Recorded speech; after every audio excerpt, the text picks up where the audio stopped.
भक्ति में शक्ति।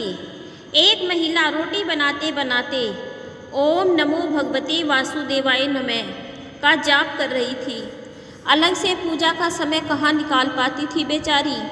तो बस काम करते करते ही ओम नमो भगवते वासुदेवाय नमः। तभी एकाएक धड़ाम से जोरों की आवाज़ हुई और साथ में दर्दनाक चीख।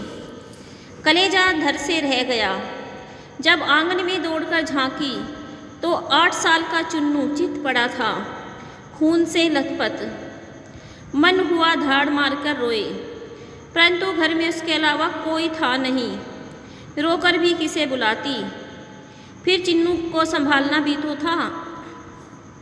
दौड़कर नीचे गई तो देखा चुन्नू आधी बेहोशी में माँ माँ की रट लगाए हुए है।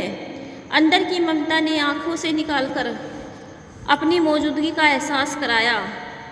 फिर 10 दिन पहले करवाए अपेंडिक्स के ऑपरेशन के बावजूद ना जाने कहाँ से इतनी शक्ति आ गई कि चुन्नू को गोद में उठाकर पड़ोस के नर्सिंग होम की ओर दौड़ी। रास्ते भर भगवान को जी भरकर कोसती रही, बड़बड़ाती रही, हे कन्हैया क्या बिगाड़ा था मैंने तुम्हारा, जो मेरे ही बच्चे को खैर डॉक्टर सा मिल जाए। और समय पर इलाज होने पर चुन्नू बिल्कुल ठीक हो गया। चोटें गहरी नहीं थी, ऊपरी थी, तो कोई ख़ास परेशानी नहीं हुई।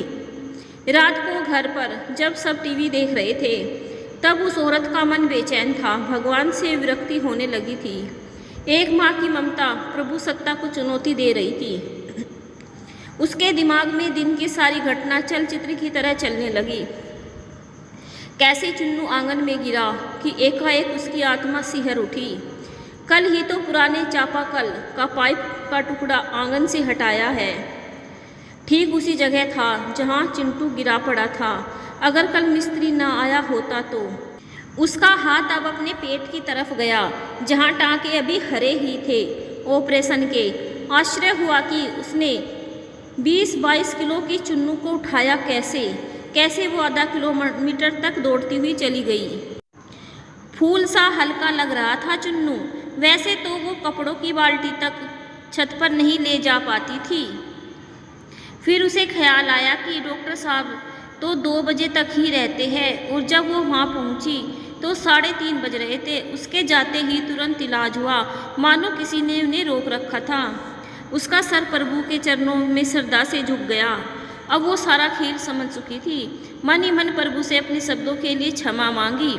तभी टीवी पर ध्यान गया तो प्रवचन आ रहा था। प्रभु कहते हैं, मैं तुम्हारे आने वाले संकट रोक नहीं सकता, लेकिन तुम्हें इतनी शक्ति दे सकता हूँ कि तुम आसानी से उन्हें पार कर सको।